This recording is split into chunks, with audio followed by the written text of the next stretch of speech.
got any money from you. UFO might just as well stand for unprecedented financial opportunity. Be normal. This is The Saucer Life, a podcast in which we examine concepts, events, or people orbiting the world of flying saucers. Few preconceptions, snark when justified, no belief, no debunking. This is Lammer's Milabs. So, this topic came about in an interesting way. There's a book, Milabs, Military Mind Control and Alien Abduction, that was published in 1999 by Illuminat Press. And as many of you know, Illuminat Press was a critically interesting publisher of paranormal and parapolitical books back in the 90s. But this book is extremely hard to find. I received my copy as a gift from a listener, Mark, in the UK, with the promise that I would do an episode about it. So here it is.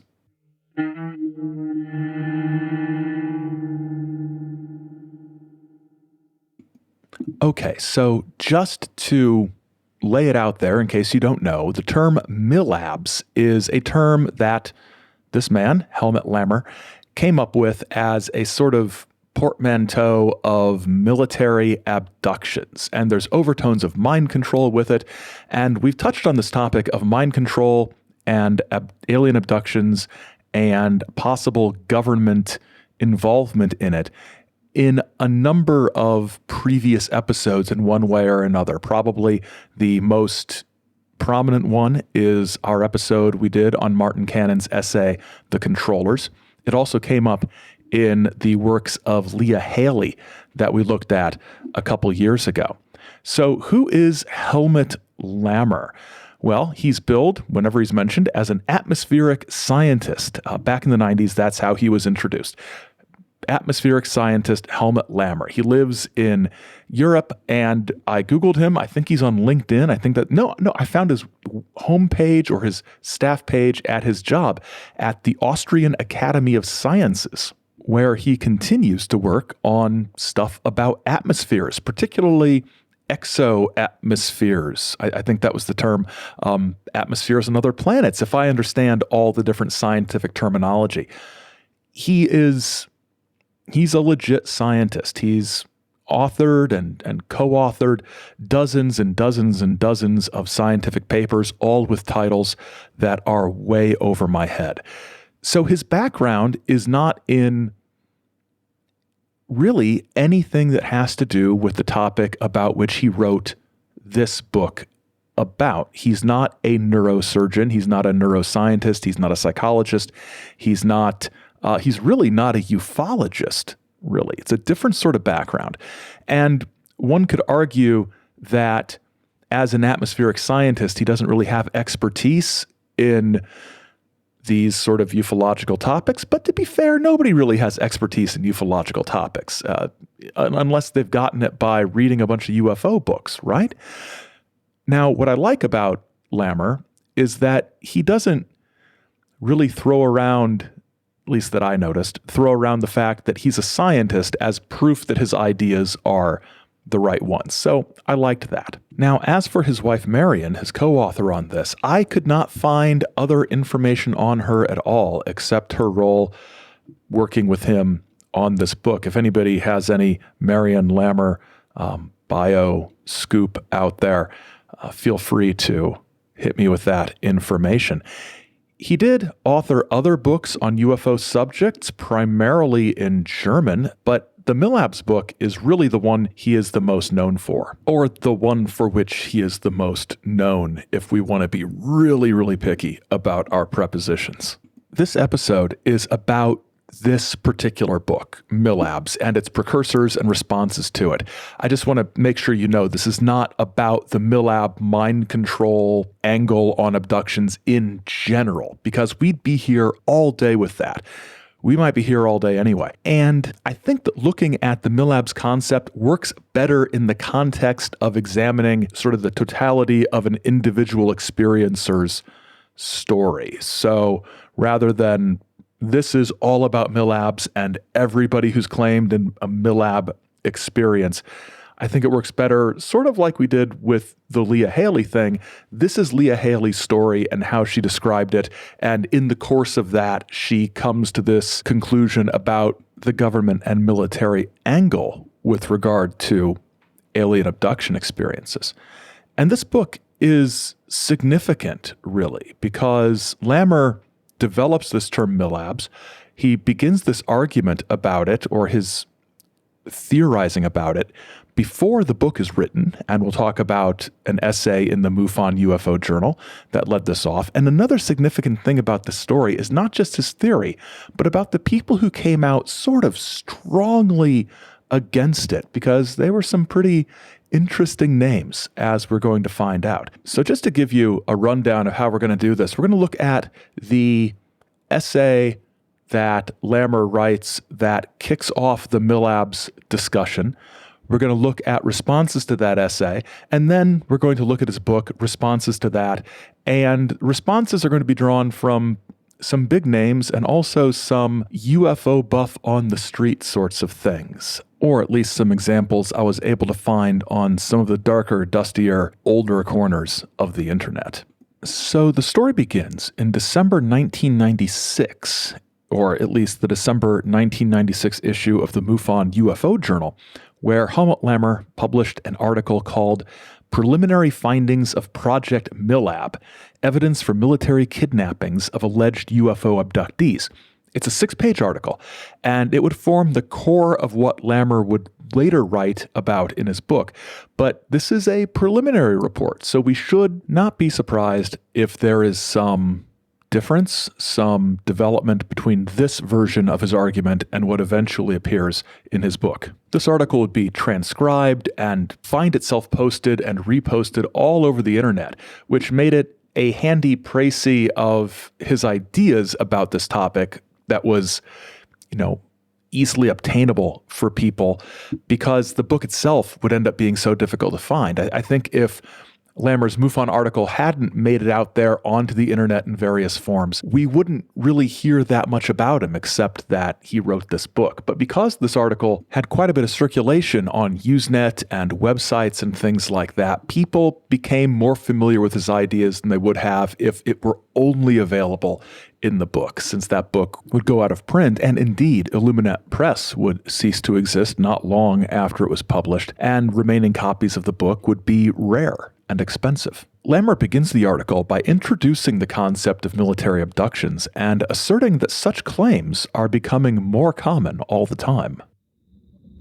The core of the UFO abduction phenomenon cannot be explained psychologically as hallucinations or mass delusions. The passing decades of abduction research brought other changes. Recently, some UFO abductees have alleged that they were also being kidnapped by the military intelligence personnel, a MILAB, and taken to hospitals and/or military underground facilities. Few of the popular books on the subject of UFO abductions mentioned these experiences. Especially disconcerting is the fact that abductees recalled seeing military intelligence personnel working side by side with alien beings in these secret facilities. The presence of human military and/or civilian personnel inhabiting the same physical reality as the alien beings exceeds both the mindsets of the skeptic and open-minded researcher alike by several orders of magnitude.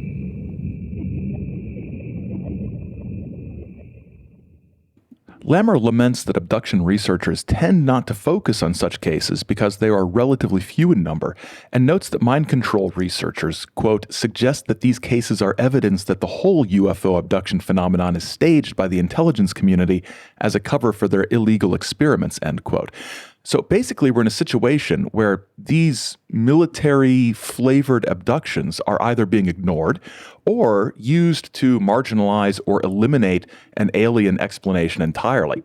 Lammer also believes that, quote, abduction cases in which the abductee reports that he or she was also abducted by the military are very important for 2 reasons, end quote.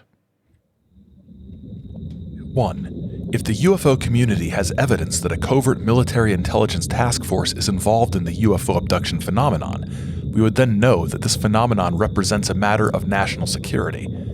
2. The alleged military involvement in the abduction phenomenon could be evidence that they use abductees for mind control experiments as test targets for microwave weapons, or that they monitor and kidnap abductees for information gathering purposes during a UFO abduction experience. If one of these points is correct, one can expect to run into early resistance when proposing congressional hearings about UFOs. For these reasons, I started Project Milab and present in this article my preliminary findings. In this article of preliminary findings, there are 7 sections, including the introduction, which we just covered, that was section 1, and section 7 is a sort of concluding discussion section. And the intervening 5 sections correspond to chapters in the Milabs book that would come a couple years later. So this article in the December 96 MUFON journal really is a sort of outline of what his final report would be and would expand upon. So section 2 is entitled Helicopter Activity in Connection with Milabs. And I am not sure there is a more 1990s thing possible to find in a book about any of these topics other than this. Because, I mean, honestly, helicopters. And guess what? I think they might be dark-colored and unmarked. 1. The helicopter mystery starts during the late 60s, early 70s in connection with animal mutilations. 2. During these times, the agenda behind the helicopters showed a minor interest in UFO abductees. 3. The helicopters began to increase their interest in UFO abductees during the 80s up to the present, but were also reported near animal mutilation sites and other areas in Northern America. 4. At present, many North American abduction researchers have some cases in their files. 5. There were reports of phantom helicopter activity in England during the 70s, but it seems that their interest in animal mutilations and abductees is limited to North America.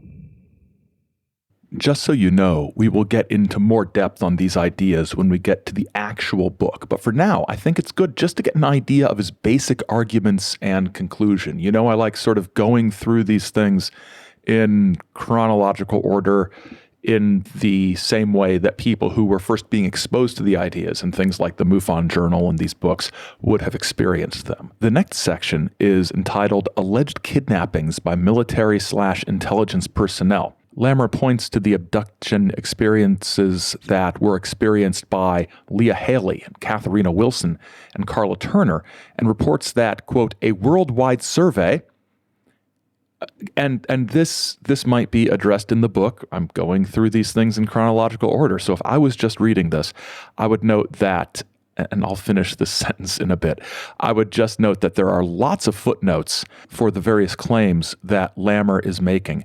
But there is no footnote denoting who did this worldwide survey and when it was done. But he reports that there is a worldwide survey done of abduction researchers, and he found that, quote, most North American abduction researchers have on average 2 to 5 Milab cases in their files. At present, it seems to me that there are no UFO-related Milabs in Australia, South America, Africa, Europe, England, or Ireland, end quote.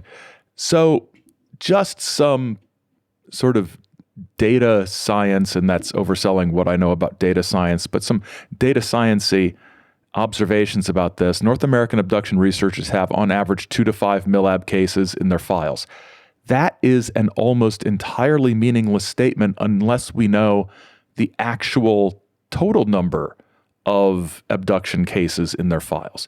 If they have 2 to 5 Milab cases in their files, and their entire collection of case files is 150, yeah, that's a small percentage. If, however, they've got 2 to 5 Milab cases in their files, and they've got a total of 7 files, then, my gosh, the Milab thing is taking over. So these cases are present. They're not predominating by any stretch of the imagination, but they are there, and they are a North American thing for the most part. In summarizing this section, Lammer explains that there are some significant differences between Milabs, as he has come to understand and define them, and the typical alien abduction scenario. Milabs involved the following elements: activity of dark, unmarked helicopters, the appearance of strange vans or buses outside the houses of abductees, exposure to disorienting electromagnetic fields, drugging, transport with a helicopter, bus, or truck to an unknown building or an underground military facility. Usually, there are physical after effects, like grogginess and sometimes nausea after the kidnappings. There is also a difference when the abductors appear. In most UFO cases, the beings appear through a closed window or wall, or the abductee feels a strange presence in the room. Most abductees report that they are paralyzed from the mental power of the alien beings. In Milabs, the abductee reports that the kidnappers give him or her a shot with a syringe. It is interesting that Milab experiencers report that they are examined by human doctors in rectangular rooms and not in round, sterile rooms, as in descriptions of UFO abductees. The described rooms, halls, and furniture are similar to terrestrial hospital rooms, laboratories, or research facilities and have nothing to do with UFO furniture. But despite these differences, there are some similarities as well. The examination is somewhat similar to UFO abductions. The Milab victim is not paralyzed, but tied to an examination table or a gynecological chair.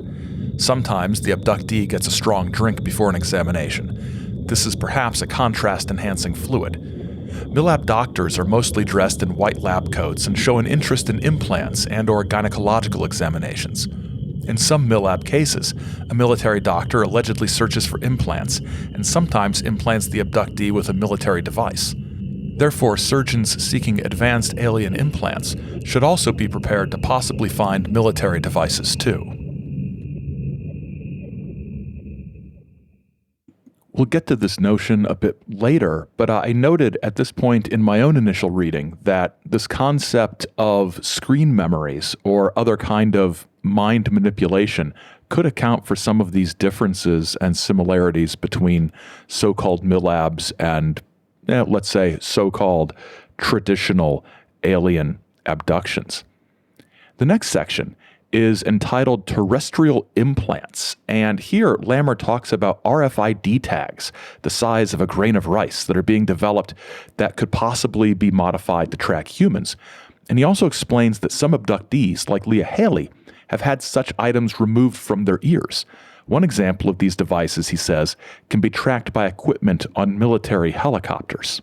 He also briefly discusses the work back in the 1950s and 60s of Dr. Jose Delgado, who patented devices to basically control motor functions and things like that in human beings. And Jose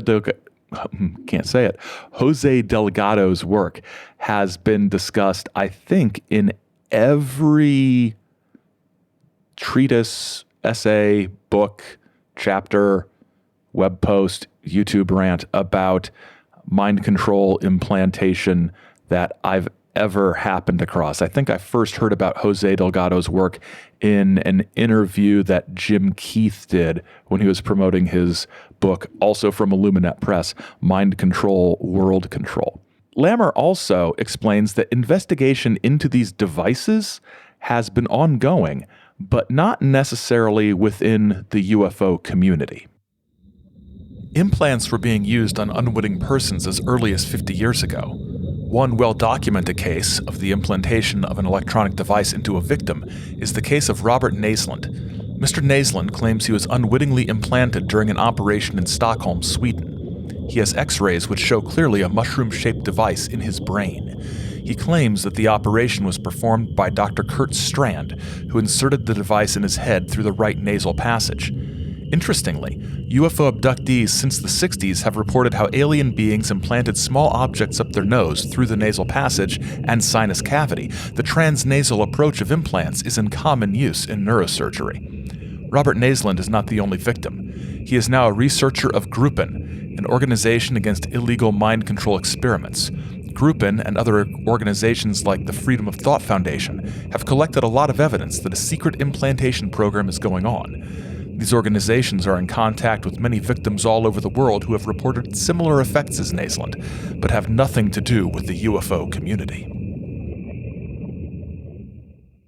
This is something I find fairly interesting because when I was working on, I think, my first conspiracy theory book back in some year that I can't remember, I was kind of astounded to find that there are a number of organizations sort of advocating for victims of government mind control experimentation. And they have magazines and newsletters and websites, and they are talking about all of these sorts of things and have been for a very long time.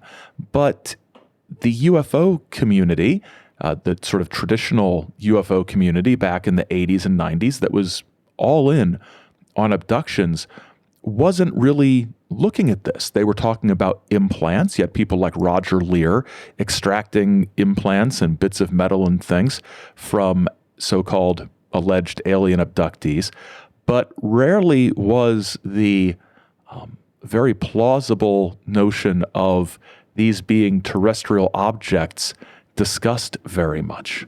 Section 5 is virtual reality scenarios and microwave hearing. Now, virtual reality, or VR, is also a huge 90s thing, kind of the leftover remnants of cyberpunk. And I recall particularly the Doctor Who novels, spin-off novels of the early 1990s. Every other one seemed to have some kind of virtual reality element to it. You had similar things pop up in episodes of Red Dwarf. We're just now getting to the point where virtual reality is anywhere close to the form that was promised decades ago, and I'm not saying that's a good thing. Also, this phrase, virtual reality scenarios, Lammer does give credit to Carla Turner, who coined that term. And these are basically, I think of them in terms of that notion of screen memories, if you're familiar with that abduction term. A new memory, a new experience kind of grafted over what actually happened. If you recall our episode on the book The Janos People, the family who was driving along saw a UFO by a barn and just kept driving under hypnosis. They have a completely different memory of what happened. So Lammer says that false memories and experiences may be able to be transmitted through these very terrestrial implants in the victim. And while it sounds like it, this is not necessarily a science fictional idea. The New World Vistas was a major undertaking for the USAF Scientific Advisory Board. This military publication was published in June 1996 and is a forecast of possible military developments over the next 50 years. In it, military scientists suggest the development of electromagnetic energy sources, the output of which can be pulsed, shaped, focused, and coupled with the human body in a fashion that will allow one to prevent voluntary muscular movements, control emotions and actions, produce sleep, transmit suggestions, interfere with both short-term and long-term memory, and produce an experience set or delete an experience set. The military scientists argue that the concept of imprinting a virtual reality experience act is highly speculative, but nonetheless highly exciting. If such a technology was developed in secret and exists today, the remarkable vividness of some abduction accounts may be explained by the implantation of an experience set into the brain of an abductee. He also discusses the Fry effect, or microwave hearing, which is sort of words or ideas transmitted via microwave brains in microwave beams into the brain or into a transmitter that has been placed in the brain. And he says these could account for some abductees' claims that they hear voices. Now, often these voices that abductees heard were dismissed as schizophrenia. But if these abductees had no history of schizophrenia before their experience, well, that's a different sort of thing. Maybe this Fry effect, this ability to transmit signals into the brain, could be a possible explanation.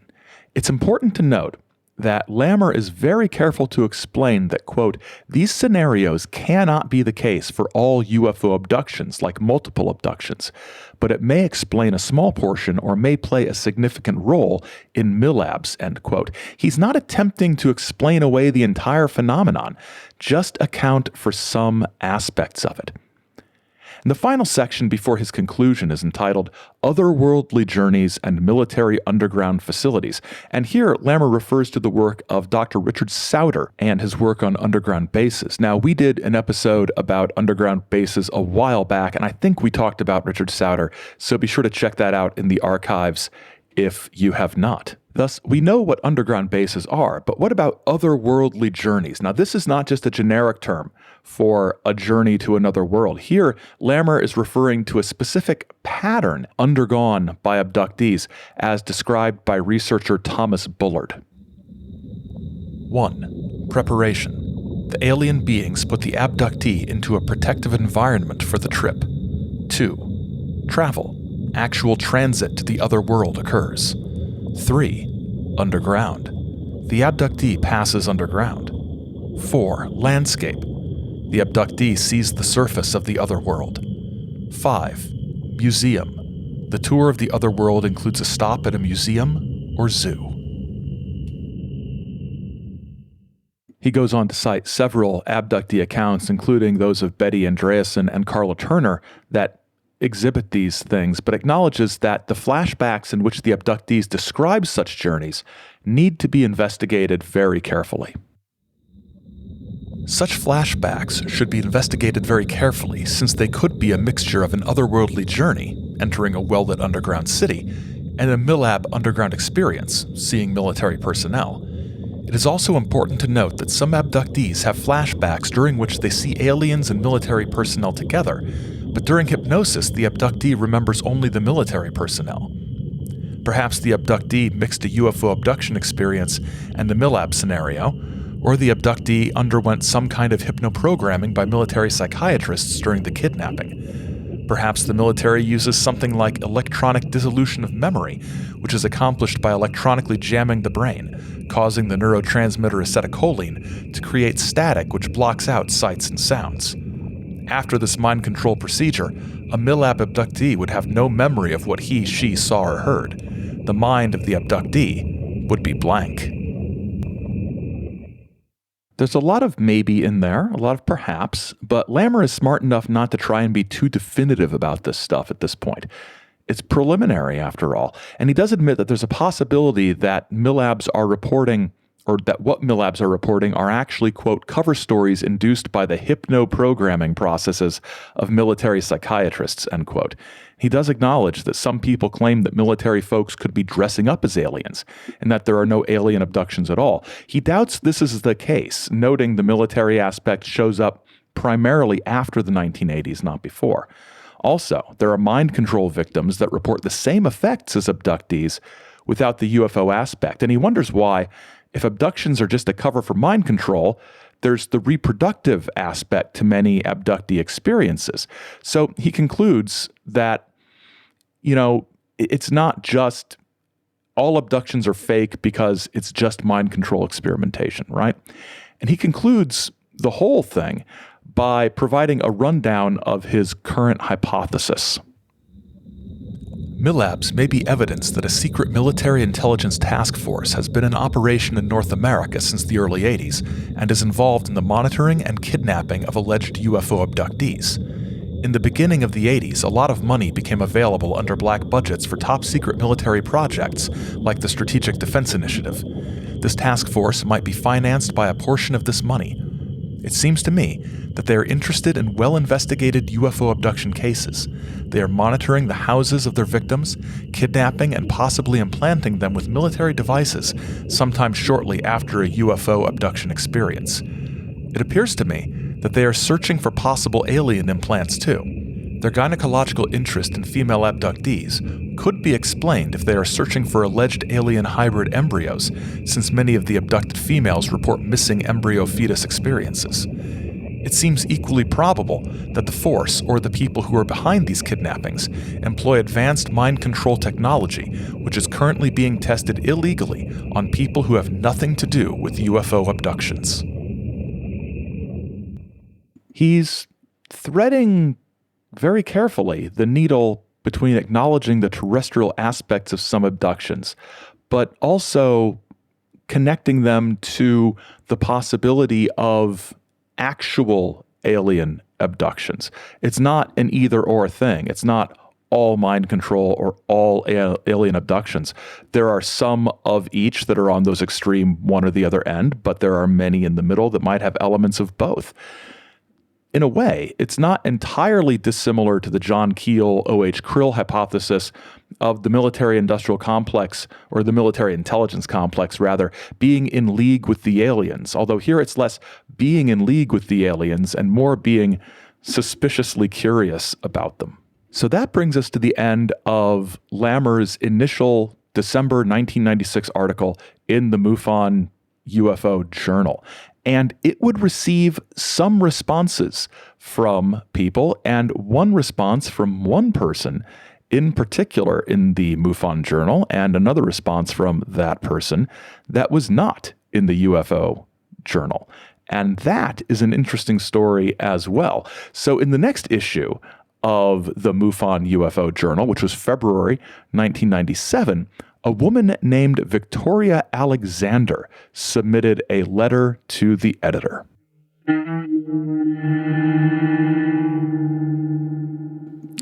We'll be back in a week, as usual, fielding your questions and comments about this episode, so be sure to get those to us in the comments under this episode on the website or on social media like Facebook or Twitter or Instagram, or through email for you email types. And announcement time, again, following up next week, February 1st, sees the launch of the Chizo Media Patreon. And we've got some treats for you. And I just wanted to explain in a little more detail about what's going to be there. And I promise I won't talk about this much going forward. I'll sort of mention what might be on there, recently as a little enticement. But I just wanted to sort of lay it out. There will be a $2 a month level, and that will provide regular text and photo updates on the research and recording process that goes into our shows. Think of it almost as little sort of extended bloggy type things. I'll doubtlessly be showing off weird books I've spent way too much money on, and Samantha is really looking forward to talking about the angle we approach things as we research things as historians, sort of an outlet for also conversation about those things. You'll also get episodes of both shows, Saucer Life and Great Lakes Lore, as soon as they're ready, and with all the Patreon talk excised, so you don't have to hear about it. We don't carry actual ads, so getting rid of the Patreon pitch in the episodes will be our version of an ad-free show. So at the $5 a month level, in addition to that stuff, there will be a bonus episode of The Saucer Life and a bonus episode of Great Lakes Lore every month. So 2 bonus episodes per month. Bonus video content for each episode. We've been playing around in the last couple episodes of having just video immediately after record stops or recording stops on the episode, and just either on Great Lakes Lore, Sam and I talking about what we liked, what we didn't like, what was frustrating or fun about the episode, and what our favorite parts of it were. And in the case of The Saucer Life, it's me sort of staring into the camera and going, my God, what have I done? What have I done? Or at least that was the gist of the one I did for the George Adamski's Cosmic Philosophy episode, which makes sense if you've heard the episode. So there will be that. There will be additional video content like outtakes, listener questions and answers, field trips. We've done some field trips, so sort of like when we went to the Michigan Bigfoot Conference last summer for the Saucer Life, or things like that, and other interesting stuff on a regular basis. The way we've got it planned out, we think it's good value for money, and we're excited about some of the extra stuff we've got coming up. And this is also just a way to do some interesting, more experimental things that I've been, especially with the Saucer Life, that I've been wanting to try out. As always, you can check out past episodes of the show in your podcast app or at saucerlife.com. And we are still on Twitter and Instagram at saucerlife. And you can email us at thesaucerlife@gmail.com. Oh, and we are on Facebook. If you search for Saucer Life Podcast, our page there shows up. You can also contact us by post at Chizo Media, P.O. Box 68, Grand Blanc, Michigan, 48480. And now, back to the program.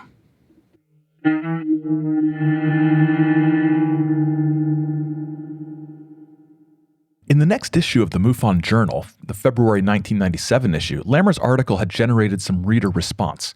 One letter in particular was interesting for a number of reasons. I would like to respond to preliminary findings of Project Milab by Helmut Lammer. In a word, horse droppings. The stories of alleged abductions and medical examinations by the U.S. military, black budget or otherwise, are merely the latest twist in abduction folklore. Abductees, like Madonna, know how to constantly reinvent themselves so as to keep us with our tongues hanging out. So the argument seems to be heading in the direction of abductions aren't a real thing, so this argument about what some abductions might be must be wrong. And there's also, I think it's safe to say, an ill-fitting emphasis on abductees being attention-seeking, when honestly, I think it's safe to say that the most attention-seeking people in any sort of abduction research situation are usually the abduction researchers rather than the abductees. Also, horse droppings? Cutesy fake vulgarities are probably second only to quotation marks to denote emphasis on the list of things that make me irrationally angry. Also, her sentence construction of, what was it? Abductees, comma, like Madonna, comma, know how to constantly reinvent themselves so as to keep us with our tongues hanging out. Is she saying that Madonna likes to reinvent herself to keep our tongues hanging out? Or is she saying Madonna is an abductee? Because honestly, the construction of that sentence makes it really, really ambiguous and kind of confusing. Now, the author of this letter goes on to say that, quote, since we are all acronym possessed, may I propose AAA for an alien apparition, end quote. With this tremendously lame joke behind us, the letter writer transitions to focusing on the fact that Lammer used the account of an abductee named Debbie Jordan as one of his examples. And this author gives a fairly slanted recounting of Jordan's story, including the astoundingly petty comment, quote, I went to 3 bookstores looking for Miss Jordan's book and finally found it in a local library, end quote. In this recounting, the letter writer concentrated on Jordan's harrowing experiences of being with her friend Dave, being kidnapped, examined, probed, and having an implant removed from her nose. Instead of calling the police, the writer snarks, Jordan called abduction researcher Bud Hopkins. Now, actually, I don't have a huge problem with that amount of snark right there. It's a completely reasonable thing to sort of say or wonder about. But the way the writer closes this letter just kind of irks me. When will someone separate the sexually repressed fantasies of lonely women from the abduction genre and sort out what belongs in therapy and what belongs in the MUFON Journal? Victoria Alexander, Las Vegas, Nevada. Now, leaving aside the dismissive and stereotypical view of abductions, let's ask ourselves about the author. A bunch of you probably are saying, I knew it, when you heard Victoria Alexander's name. But for the rest of you, she did some UFO research and is married to John Alexander. John Alexander is, well, this is what his website biography currently says. Dr. John Alexander has been a leading advocate for the development of non-lethal weapons since he created renewed interest in the field starting in 1989. In 2003, he served as a mentor to Afghan Ministry of Defense senior officials through the Office of Military Cooperation. He has traveled to all of the continents on Earth. He trekked the remote areas of Tibet, including the Mount Everest Base Camp, went to Timbuktu in the Sahel in West Africa, tracked guerrillas in Rwanda, met shamans in the Amazon, Mongolia, and voodoo witch doctors in Togo and Benin, traveled across cartel-controlled areas of Central America, visited ancient temples in Burma, Laos, Thailand, and Cambodia. In New Guinea, he witnessed the emergence of Stone Age tribes people who still practice cannibalism on occasion, and in 2014 was swimming in the open ocean with humpback whales in the Kingdom of Tonga. In 2015, he attended Kumbh Mela in Nashik, India, visited Bali and Borobudur in Indonesia, and was diving on the Great Barrier Reef off Australia. In 2016, a highlight was diving with great white sharks off Isla de Guadalupe, Mexico. I'm pretty sure witch doctor isn't a currently accepted term. So anyway, that's John Alexander, noted expert on non-lethal weaponry, who is deeply involved in UFOs, near-death experience research, and all sorts of other things. You may also remember Victoria Alexander as the woman who called and left a threatening message for researcher Martin Cannon, as discussed on our episode about the controllers a couple years ago. Now, that incident took place earlier in the 1990s. It's almost like Victoria Alexander has some kind of pre-existing axe to grind about mind control research intersecting with the UFO world. And as an aside, I found this, which I got on the whale.to website. This is a discussion of the Alexanders and is delightfully unhinged. Colonel John Alexander, also called Doctor, who has been living in Arizona and who has been in charge of making psychic warriors for the U.S. Army, has the inside reputation of being the Illuminati's top mind control programmer. The Scotland Sinclair family of the Magdalene line, not of Emmanuel, so-called Jesus, are vampires. Colonel John Alexander and Lieutenant Colonel Aquino both have vampiric wives. I hope you can find photos of them. I saw Colonel Alexander's last night. He was the head of Los Alamos and is called Dr. Death. He has a doctorate in thanatology and wrote the book Non-Lethal Weapons.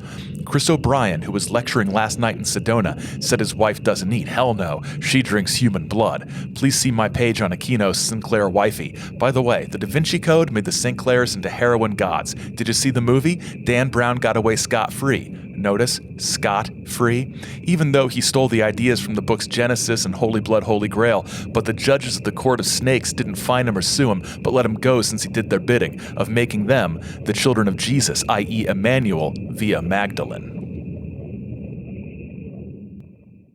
Note, I do not endorse anything you just heard.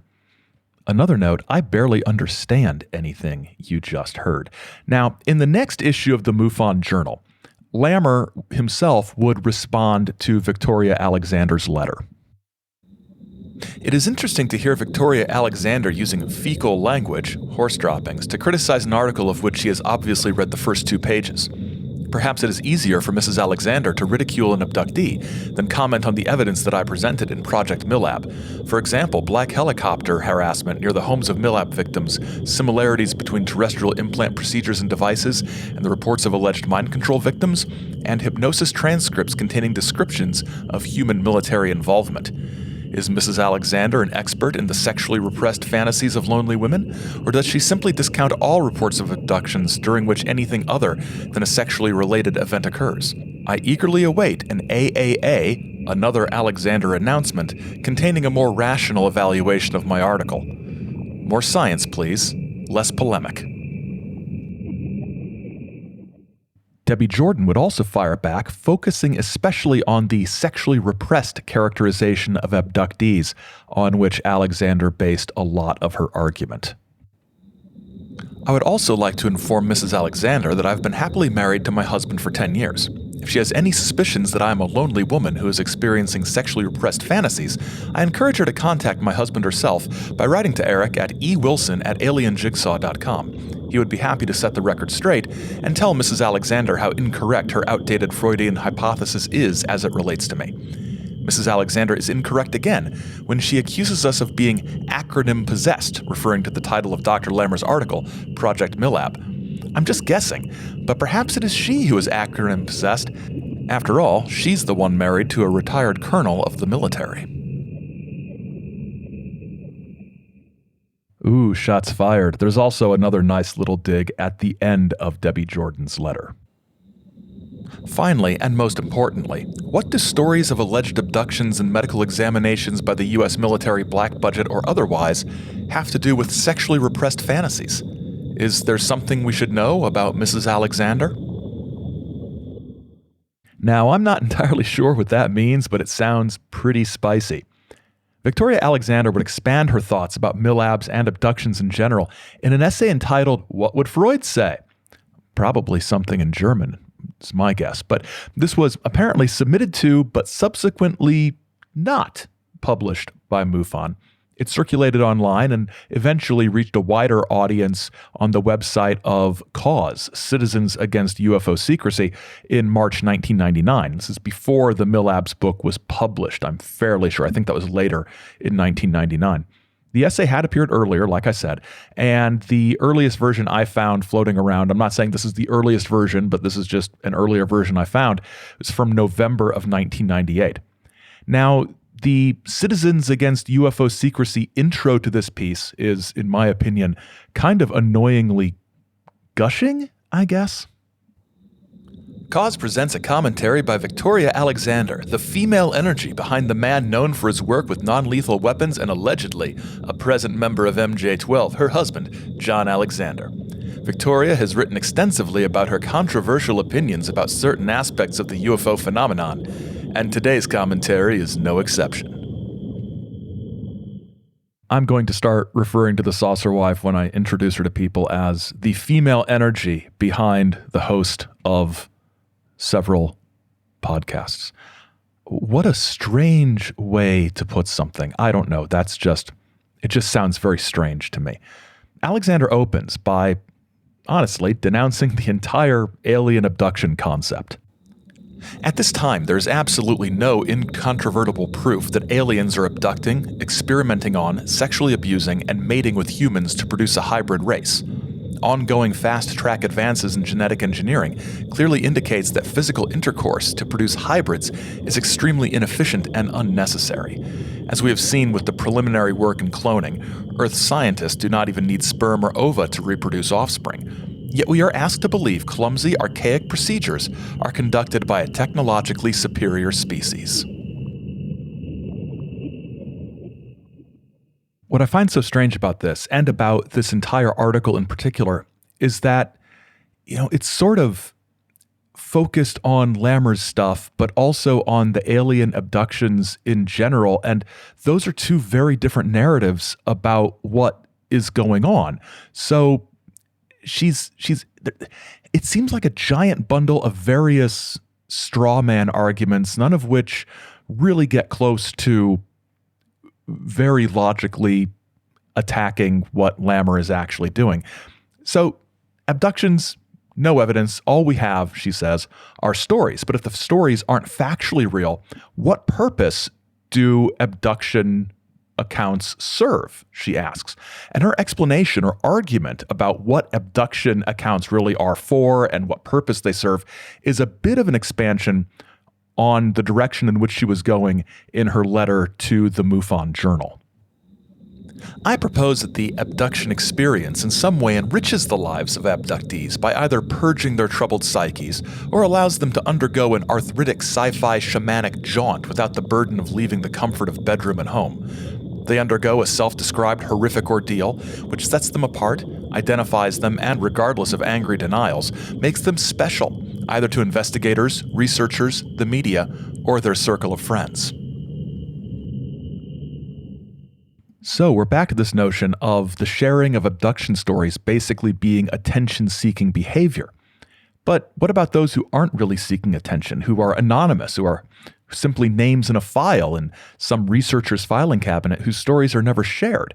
What about them? They're not seeking attention, are they? In anticipated response to the claim that when abductees refuse to go public, request anonymity, do not pursue a book contract, or appear on TV shows, this in any way automatically anoints the story truthful. I submit that writing to a researcher, having a prominent UFO personality read one's diaries, letters, and poems, to be counseled and comforted by interested parties for hours, and discussing one's entire life in detail is enough satisfaction already, and quite flattering, without the taxing demands of a book deal or an appearance on the Jerry Springer Show.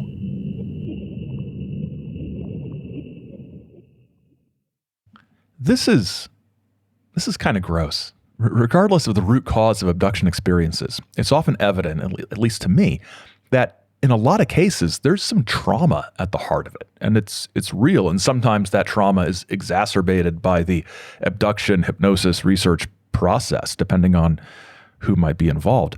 Alexander seems almost gleefully dismissive of abductees here. She then cherry picks some examples from abductee literature, focusing her attention on passages that highlight sexual aspects of the phenomenon, psychological issues suffered by abductees, and at one point, basically mocking an abductee's obesity. Of course, not all abductees are overweight, psychosexually incapacitated, or suffering from a life tormented by illnesses. Yet with few exceptions, this is the Alien Abduction Foundation. These abductee pioneers laid the groundwork and introduced a scenario that offers a myriad of psychological benefits. The experience is indeed being reshaped and redesigned to fit a person's peculiar emotional needs, whatever that may be. She finally, eventually, turns her attention to Lammer's Milabs thesis and accuses him of basically having no idea what he's talking about anything. And for example, with regard to black budgets and budgetary structures that would be needed to deceive lawmakers and bureaucrats in order to carry out such projects. She also has strong doubts about his technical knowledge. Throughout Lammer's paper, he consistently attributes technical capabilities far beyond the state of the art. He believes everything he's told by Milabs, assuming such technology has been perfected, employed, and has been operational for decades. While abductees have been reporting their experiences over long periods of time, and in some cases from generation to generation, the first operational GPS satellite was not launched until February 1989. The 24 satellites of the GPS constellation was not completed until June 1993. This is just willfully obfuscatory. I did some checking. The first GPS test satellites that we know of here in the public went into orbit in the 1970s. And I'm sure the government, the military, anybody who would be doing the sorts of things Lammer suspects they might be doing would be having access to these things far before even the rest of the sort of, in quotes, normal military would. Also, Lammer says many times in that initial MUFON article that the Milabs thing is very much a 1980s and onward phenomenon. I don't know, kind of right around the time that some of the technology he was talking about would have been available to somebody, maybe. I don't know. She moves toward her conclusion with a final condemnation of Lammer's work and a reiteration of the psychological basis of abduction claims. In summary, Lammer's conclusions are totally unsubstantiated and therefore unreliable. He juxtaposes scientific sources with junk logic and tabloid-style journalism. The Milab hypothesis supports a psychological explanation. If veridical evidence for physical abduction exists, it is incumbent on the victims to report it. If psychological help is needed, get it.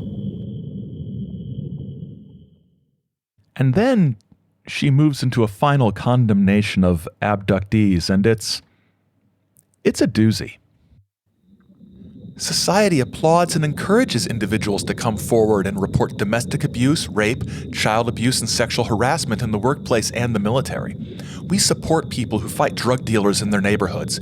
We recognize the peril these individuals put themselves in by coming forward. In these cases, violence is not a mere threat, but a likely outcome.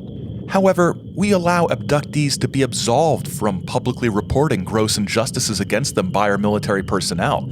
If indeed there are hundreds, even thousands of women who are victims of unwanted military surveillance and criminal activities, their impressive numbers will prevail. To effect change, they must stand up and present their case to the public. If law-abiding, high-functioning, tax-paying citizens come forward with their allegations and provide credible testimony, they'll be listened to. Or have we forgotten the fact that we live in a democratic society with laws against kidnapping and medically experimenting on its citizens? I urge all men and women who have been harassed, abused, and kidnapped by military personnel to publicly come forward. In case you had any sort of illusion left that this was a good faith effort to make an argument against what Lammer was proposing. And there are arguments to be made against what Lammer is proposing. He hadn't at this point proven anything conclusively. But if you thought that's what Victoria Alexander was doing, yikes. Yeah, I mean, come on. I mean, if you're being mind controlled by the government, why don't you say something? Okay, to whom? Right? There are, at this point in 1998 or 99, when she's writing this, there are multiple documented cases of government mind control experimentation. We've talked about this sort of thing on the show before. This is just infuriating to me. This column is really, really irritating. And then she sort of gets snarky at Debbie Jordan and Debbie Jordan's response in the MUFON Journal. In furtherance of the comments addressed to me in the MUFON Journal, I intend to avail myself of Catherine Wilson's generous suggestion that I contact her husband by email to discuss her sexuality, though aren't there internet chat rooms already set up for that kind of stuff? That doesn't make any sense. And it wasn't Katharina Wilson, it was Debbie Jordan she was responding to. Catherine Wilson was, I think, Debbie Jordan's co-author in her abduction book. But at the same time, what is Alexander saying, that aren't there internet chat rooms to discuss Debbie Jordan's sexuality with her husband? I don't know. It makes no sense. And then she signs off with this little gem. I'd like to thank my husband, John B. Alexander, PhD, for his support, review, and insightful contributions to this article. In case any of you thought that Victoria Alexander was an expert on GPS history and budgetary structure in the defense intelligence sector, I think we know who really wrote this, or who really wrote significant bits of it. And this is where we're going to end this, which is part 1. We're going to be doing part 2 next time, and we are actually going to get to, I'm pretty sure, the actual Milabs book. It's a wild ride, isn't it? Because there's a lot of back and forth, there's a lot of arguments, but it's one of those things where the deeper I dug into this, the more there was. And so this is going to be one of our, maybe not rare anymore, but less common 2-part episodes. So come back next time for the rest of the story.